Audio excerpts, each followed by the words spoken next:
Welcome, everyone. It is Thursday night, October the 7th, Just a Bit Outside radio show live on the air. You're joining us live on Facebook, on YouTube. Share that link, share that love, let people know about the show, and tell them it's the best around. You got Mark, you got Keisha. Keisha, how's it going? Hey, what's going on outside? It's Happy Thursday, Football Thursday. Before we get things started, though, I'm going to let my man Mike take over the air. My man Mark. I'm thinking about Mike.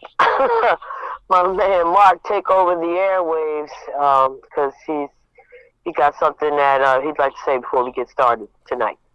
You know, all the spicy moments we have on the show, that's my favorite. Easy, man. For everyone that's listened to the show, going back to the BXR day. Yeah. As I've said before, from my family to yours, we've been putting the prayers up all week, man. I know it's been rough, but y'all are loved and supported, man. That's 100. It's wild. About 2-3 weeks ago, I went out to the store real quick on a Sunday morning, and stopped and got gas. And this guy gets out of the car next to me, like he was on the other side of the pump. His truck was, and dude was decked out all in 49ers gear. And like, if there's one thing Michael wore, like his entire wardrobe was either 49ers or Star Wars. And so, this guy's wearing 49ers stuff. You don't see that in Baltimore too much. So I was like, I think I brought up Trey Lance because it was right after Trey Lance got injured. And so we kind of talked about that a little bit. And I told him about Michael. Like, my brother's a big 49ers fan. They actually invited him to a game and all that. Organization's wonderful. And to be able to share, my brother with other people brings me so much joy. And the only thing I ask of people is, if you're compelled to donate to ALS research, it affects a lot of our veterans. Like, the amount of veterans that contract ALS is higher than normal, the average citizen. So, anything we can do to get research and get this disease better handled or under control or eliminated is something that I ask everyone to help with. Hey, man, that's what's up. And, you didn't, I was expecting you to tell the Star Wars story too, man, because, that was pretty cool too. The way that they were able. Well, why don't you go ahead, man? I mean, since we're talking about it, go ahead. I mean, that was pretty neat too. Yeah.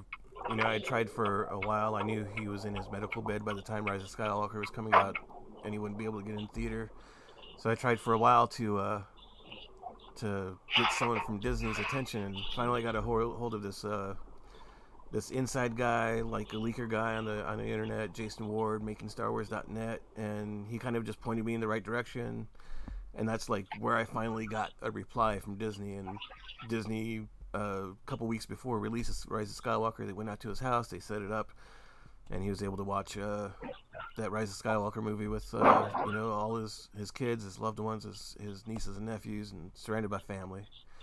And I was so proud that I could help him do that. Like, that's one of my proudest accomplishments in life. Super cool, man. And just like I told Miss Marsha, man, we love y'all, man. We always thinking about y'all. And we've had our talks offline, and we're gonna do our thing, the Jabo way.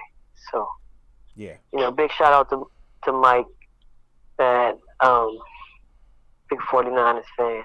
Can't hate on you riding out for him, because you already know what was the first thing I said. Like, oh shit, Monday night they gonna ride out, and they did. They did it, yeah. 2049, they owned it, and 49ers did it for him. I knew he was guiding them the whole way. Hell yeah. Well, let's jump back inside the realm of sports and talk about a couple home teams. Before we talk about the Ravens, let's just take a few minutes to talk about the Orioles. Season concluded yesterday. They had a doubleheader. They split it with the Toronto Blue Jays, who are, going on into the postseason. We just fell just a little short of the wild card. I mean, and it is not because of lack of effort. I mean, these Orioles, they fought all the way. You know, even when it was, you know, pretty much out of reach, they continued to fight, man. And we'll talk a little bit more about that. But you know, Mark, do you have any comments for a reflection of a, you know, just a brilliant Orioles season? Oh, brilliant, overachieving. It's a great season, man. Yeah, I mean, we've talked about it all year. They've been fighters. The addition of Adley Rutschman in May was like the spark that they needed. Pitching was pitching was way better than anyone ever could have imagined for them. And they did it. Like you know, after so many years of them being the absolute last team in MLB record-wise, bottom, no teams below them, and to see them like the last team out of the wild card for the AL was spectacular. Yeah. Now it kind of does put a target on their back next year, but I think they're going to be able to attract those free agents and keep on working the minors to get the best talent. But next year's going to be pretty awesome.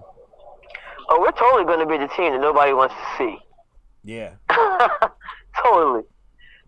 And you know, to talk about the pitching, man, and to also kind of bridge everything together with what I said about them continuing to fight and just being such a kick-ass squad, man. You know, there's been a lot of talk about this Roger Maris home run record in the AL with Aaron Judge, and if you don't know, he broke it. What was it? Yesterday, day before yesterday, a couple days ago. And he did that against Texas Rangers. Prior to, they had a series with the Baltimore Orioles, and you know, I gotta say, man, I'm so glad that we did not give up that home run, man. I mean, at one point, it might have been during the last game of the series or the first game before the first game of Toronto. I mean, you know, Brandon Hyde made a comment that, you know, during the series with the Yankees, the Orioles struck Judge out 6 times. Yeah, that was crazy. Yeah, man. That was just something. To me, that was like the cherry on top of a great season. Because everybody was out there, you know, that series. And I'm pretty sure a lot of those New Yorkers thought that he was going to get it against us. You know, you could tell by every time he went in bat, you know, the way everybody had the cameras out and was trying to capture the moment and everything. And we shut that crap down. Of those first 61 homers, the Orioles was the team that he hit the most against. So that last at bat, I remember thinking, man, they better not get it to this last at bat, and then he hits it. Yeah, right. And then they call strikeout. I was like, all right, sweet.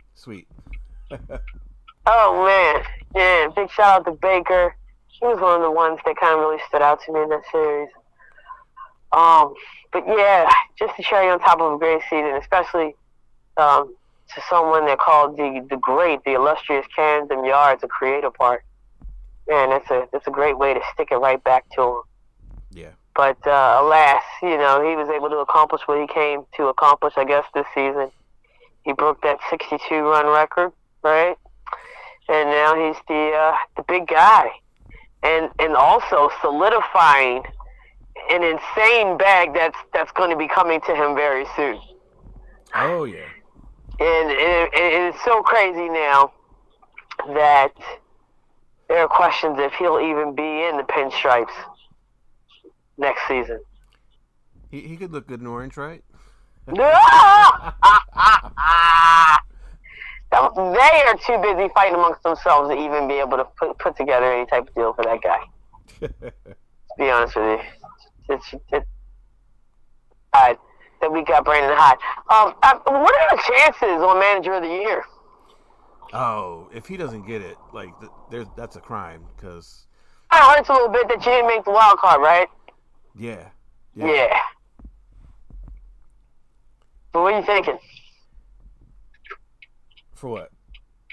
Manager of the year for Brandon Hyde. Oh yeah, he definitely deserves it. Like, Yeah. Again, he took a team that was always at the very bottom of MLB, not just the American League, MLB, worst record, Right. and brought him right out the wild card. Brandon Hyde deserves it, and for all those people on the Orioles pages on Facebook and everything that are always calling for Brandon Hyde to fire him, you all can shut up too. Oh man, yeah, no doubt.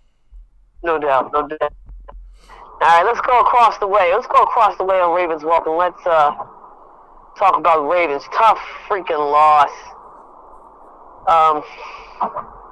Against the Bills on Sunday, I was out there. It was a nasty day weather-wise, nasty game, very disappointing. It just seems like the theme of the Ravens this year is blow the big lead, right? I don't know what the hell is up with that, but it's baffling, it's puzzling. Let me ask you. Yeah, go ahead. You were out there. The game was down to the very last second. Yeah. And you kind of like to dip out a little early, but it's an exciting game. Oh, guess what? I did dip out early, dude. That was my question, because I heard that the moment the Bills got the ball back, the stadium just emptied. Like. Oh yeah. I mean, there's a thing about momentum, and there's a thing about feels of the game. You could tell it was slipping away. Oh gosh, I don't even want to talk about the fourth down crap. I mean, I feel like we've done this ad nauseum on this show. I mean, let me not say ad nauseum, but way more times than I care to talk about. Yeah. Like I usually like fourth down plays, and yeah, I get it. Like if you miss, then you pin them at the 2-yard line. But a game that you haven't scored since the second quarter, you take those 3 points. Right. And I hate to say it, some people aren't going to like it, but once again, everybody was out-coached at every level.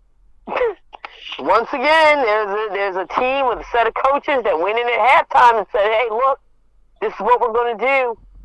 Turn this thing around, and teams execute.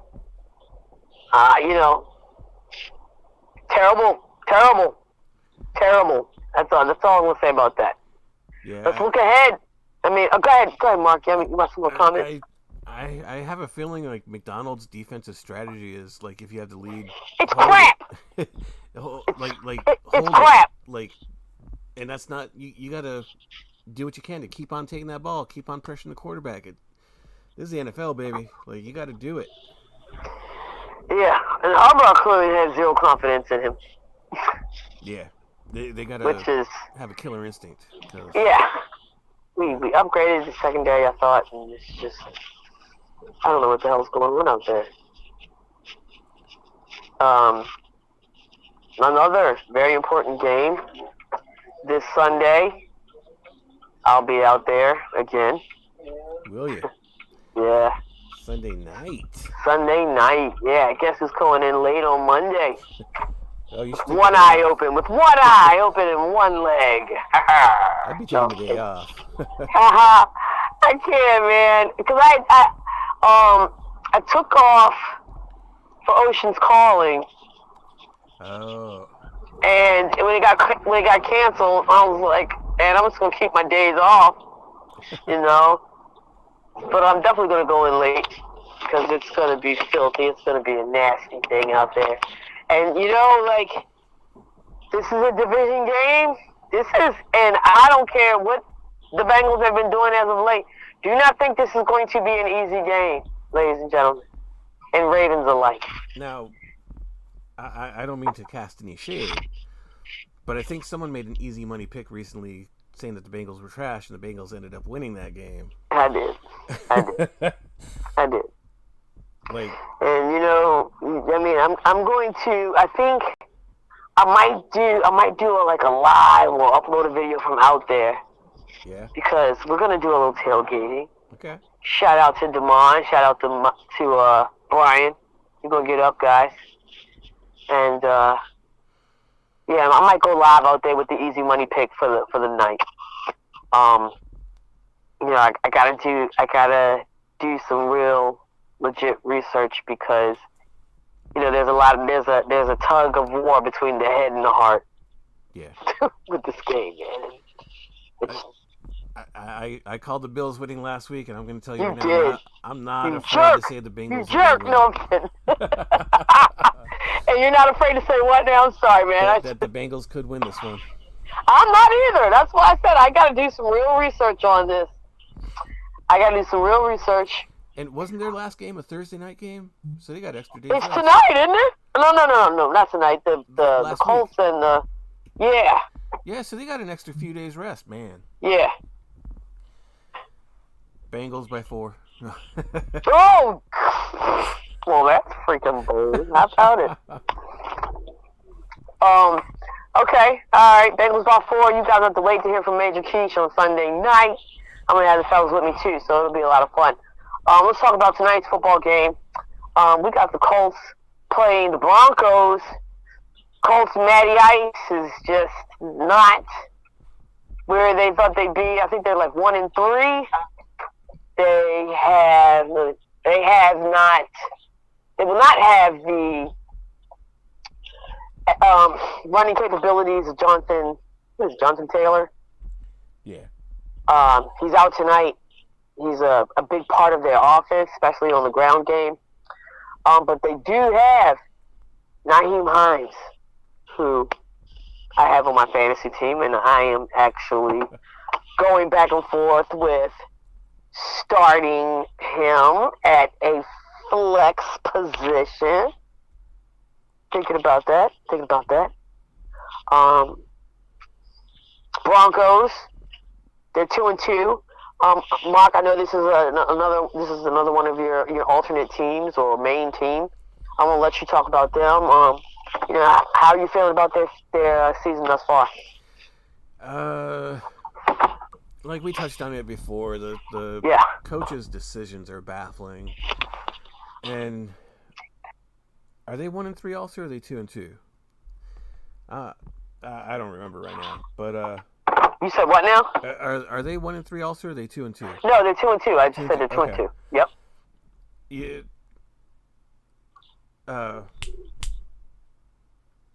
God, what's the quarterback's name?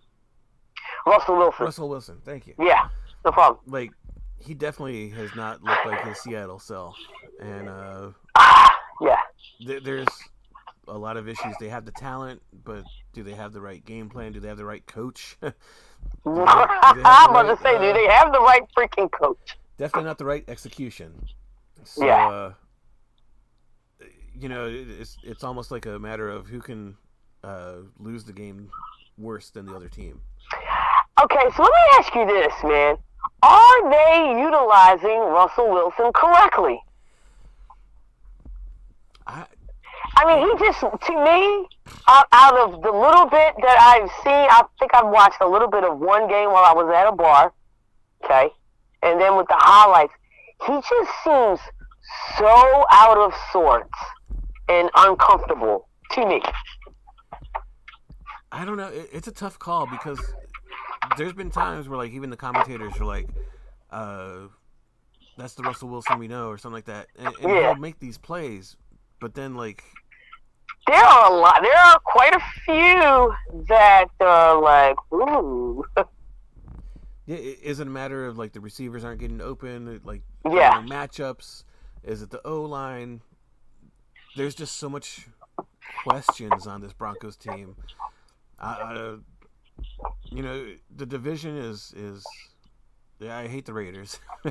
Yeah, they're not doing great anyway. I mean, you know. So. Chargers never live up to expectations. You These got guys, the Chiefs. crap. Broncos are definitely not going to take the division with the Chiefs. but Chiefs rolling. Is the wild card even an option at this point? Probably not. Yeah. They need to find out. It's almost like they're cooking something. And they got all the ingredients, but they haven't got close to the kitchen. They're still at the shopping at the supermarket. Getting the ingredients. exactly. Trying to figure out what they're going to make tonight. Trying to figure out the self-checkout. All right, man. Well, I mean, how you feeling about tonight's game? Who you taking? Got a score? I think overall the Broncos will probably do least worst. Because the Colts, like, who are the Colts? Are they the team that, lost to the Titans by a field goal or got absolutely thrashed by Jacksonville? Right. And like you said, Matt Ryan, like, there's so many questions there. Talking about out of sorts. Yeah.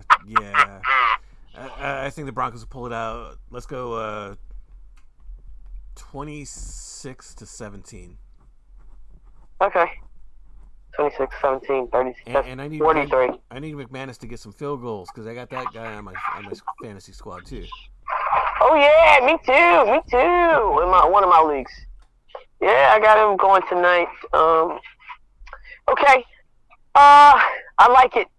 I think the margin of victory is going to be a lot smaller than that, though. I'm not going to give you guys a score, but I will give you the easy money pick of the night. Mark said 26-17. That puts him at 43. He's going to be wrong on the over and under because this game, you guys, is going to be extremely dry. I'm not expecting too many awesome highlights. I think this is going to be a very low-scoring game, so the easy money pick tonight is under 42 points, you guys. Got a little bit of time, about an hour. Go ahead and book it. Go to your casino, get on your app, do what you do. Major Keish told you so.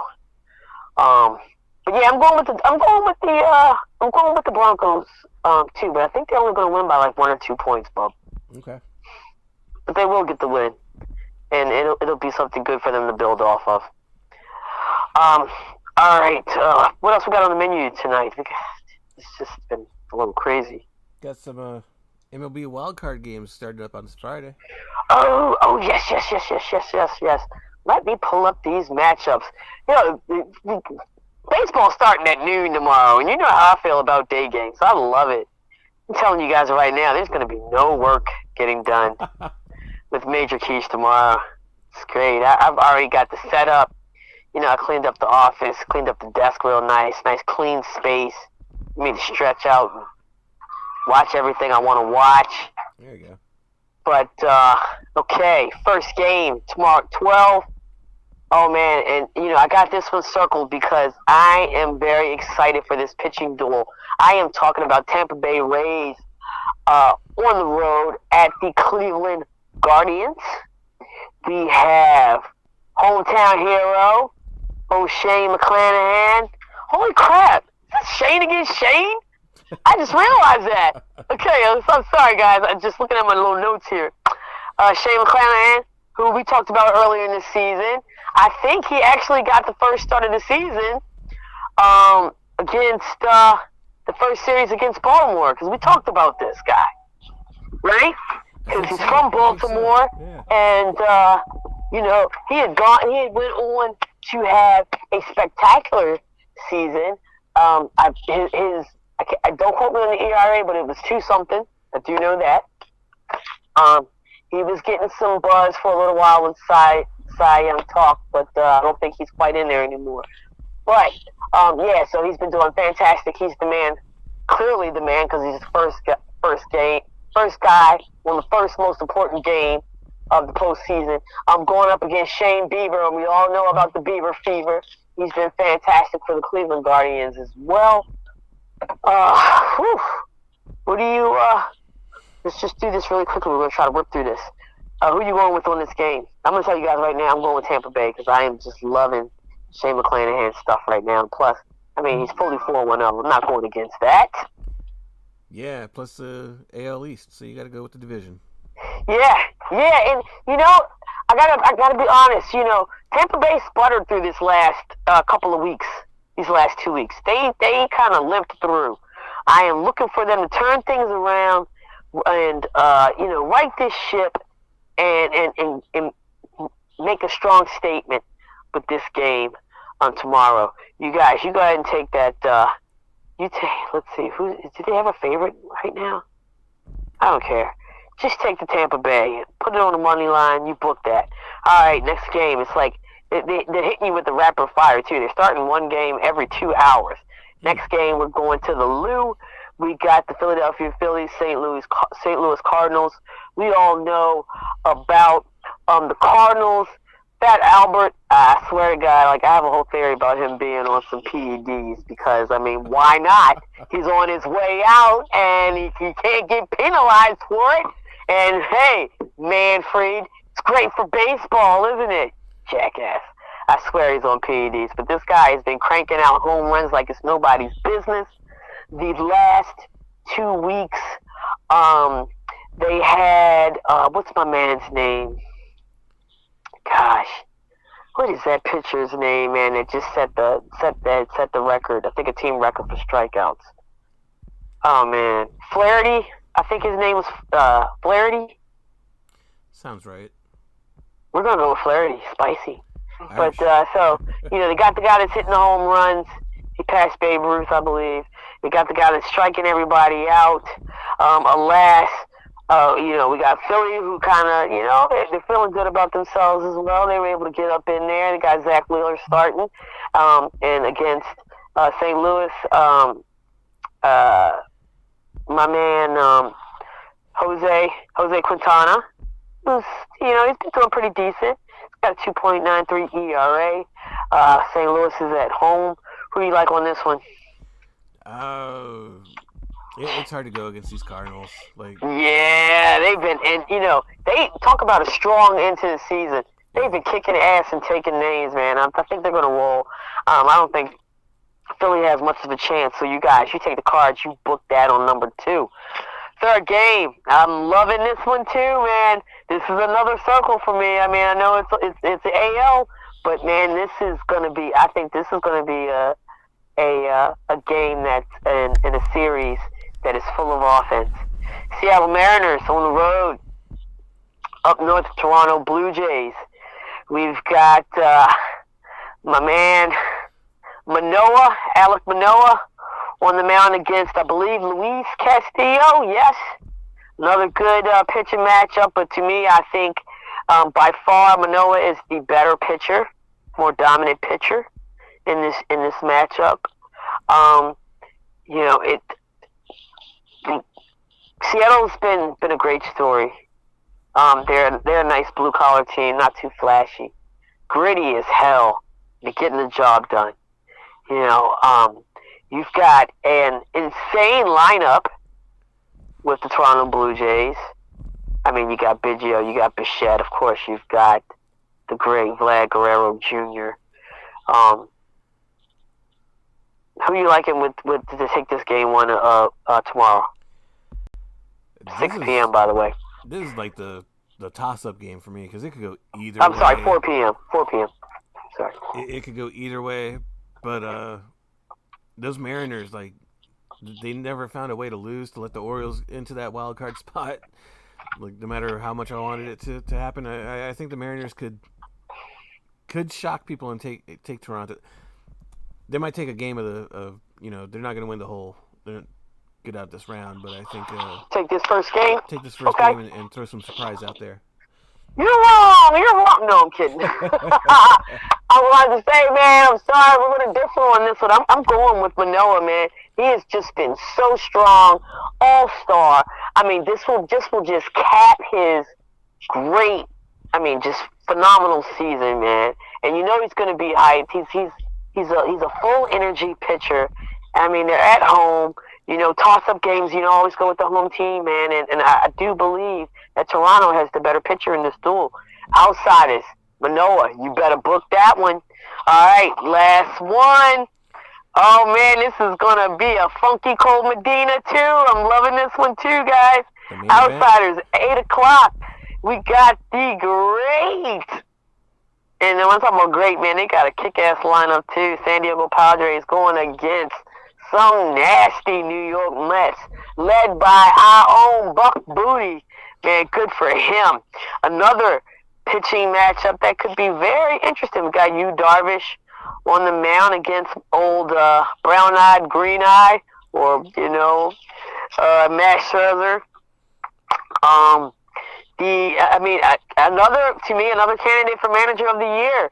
Last season, Mets was in the shithole. Now they're legit contenders for the pennant.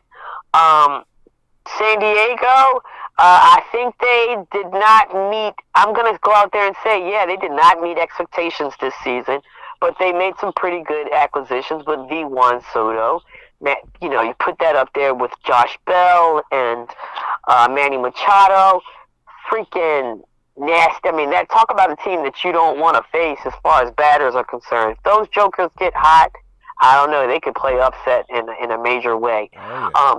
Who are you looking at? I mean, are you going to go with Lindor, Scherzer, and the Mets, or the man Manny, the Soto, and the Darvish with the Diego Padres?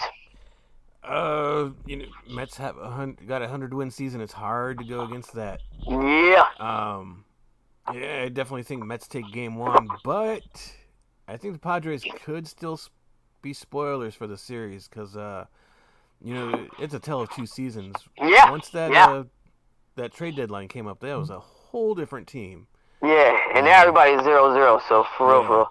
Yeah. But, I might finally get this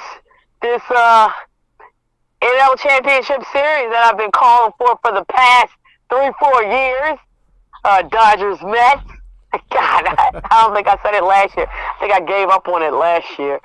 But yeah, I think I'll finally get that this season, Mark. I think it's a good possibility. Hell yeah. We'll see though. I'm gonna go with Max Scherzer again. I think Max Scherzer is the more dominant, better pitcher. I think he is. If you're gonna start off against a menacing lineup, he's the guy to get it done. Buck Showalter has been absolutely amazing with this squad.